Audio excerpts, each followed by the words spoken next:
आपसे कोई कहे कि बस 6 महीने में आपका पैसा दुगना हो जाएगा तो आप क्या करेंगे? बिहार के गोपालगंज में 200 से ज्यादा लोगों ने यकीन भी कर लिया इस बात पर और नतीजा क्या निकला? 80 करोड़ रुपए गायब हो गए रातों रात और ठग फरार। नमस्कार दोस्तों, मेरा नाम है मृणाल और आप देख रहे हैं द हिंदी टॉप। आज की सबसे बड़ी खबर बिहार के गोपालगंज से आ रही है कि जहां एक बड़े निवेश घोटाले का पर्दाफाश हुआ है। पैसा दुगना करने के नाम पर ठगों ने 200 से अधिक लोगों से करीब 80 करोड़ रुपए की ठगी की। पीड़ितों में किसान है, मजदूर है, दुकानदार है, आम लोग हैं जिन्होंने जिंदगी भर की मेहनत की कमाई इस दांव पर लगा दी।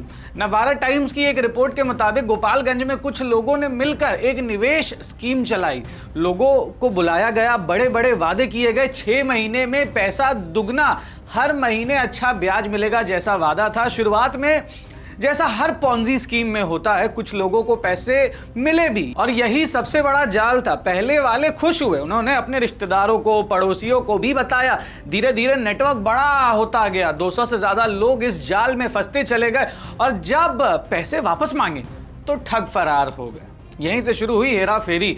यहाँ एक जरूरी बात यह भी है कि यह घोटाला कोई अकेली घटना नहीं है। बिहार में 2024 में अकेले नवंबर तक 394 करोड़ रुपए से ज्यादा के ऑनलाइन फ्रॉड के मामले रिपोर्ट हो चुके हैं, जिसमें से महज 66 करोड़ यानी करीब 17% ही फ्रीज हो पाया। राज्य में 6000 से ज्यादा साइबर क्राइम के एफआईआर 2024 में दर्ज हुए। एफआईआर की संख्या के मामले में बिहार पूरे देश में तीसरे नंबर पर आता है, यानी बिहार में ठगी की वारदातें लगातार बढ़ती जा रही हैं। उत्तर प्रदेश के बाराबंकी में भी पैसा दुगना करने का वादा करने वाली एक फर्जी कंपनी ने 12 सालों तक लोगों को ठगा, करीब 75 करोड़ रुपए का घोटाला। और देखने वाली बात यह है कि यही पैटर्न है, लंबे समय तक भरोसा बनाओ फिर गायब हो जाओ।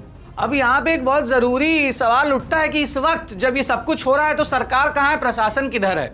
बिहार में नीतीश कुमार की सरकार है, केंद्र में भी एनडीए है, दोनों मिलकर डबल इंजन गवर्नमेंट का दावा करते हैं, लेकिन 200 लोग महीनों तक ठगते रहे और किसी को कानो कान खबर नहीं। बिहार में 2023 में 44 साइबर पुलिस स्टेशन खुले, एक हर जिले में, फिर भी इतना बड़ा घोटाला नहीं रुका। तो ये व्यवस्था किस काम की रही? फिर सवाल यह भी है कि एफआईआर दर्ज हुई कब? जब ठग भाग गए तब, पहले क्यों नहीं?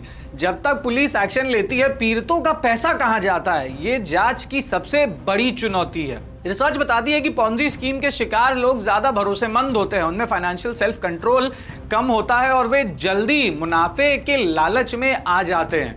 यानी इसमें सिर्फ लालच नहीं बल्कि फाइनेंशियल अवेयरनेस भी बड़ी वजह है। याद रखें कि कोई भी गारंटी डबल मनी स्कीम असली कभी नहीं होती है। आरबीआई या सेबी से रजिस्टर्ड ना हो तो निवेश भी कभी मत किया करिए ऐसी स्कीमों में। पैसा खोने पर तुरंत साइबर हेल्पलाइन 1930 पर कॉल करें और अपनी समस्या बताएं। गोपालगंज के 200 पीड़ित आज न्याय का इंतजार कर रहे हैं। उनकी मेहनत की कमाई जो शायद उन्होंने बच्चों की पढ़ाई के लिए, बच्चों की शादी के लिए, बुढ़ापे के लिए जोड़े थे, वो अब किसी ठग की जेब में है। सरकार से हमारा सीधा सवाल है कि कब तक, भाई साहब, कब तक रुकेंगे ये घोटाले? ऐसी और खबरों के लिए देखते रहे द हिंदी टॉप। और अगर अभी तक आपने हमारे प्लेटफॉर्म को हर जगह लाइक, फॉलो, शेयर, सब्सक्राइब नहीं किया है तो जल्द से जल्द कर ले।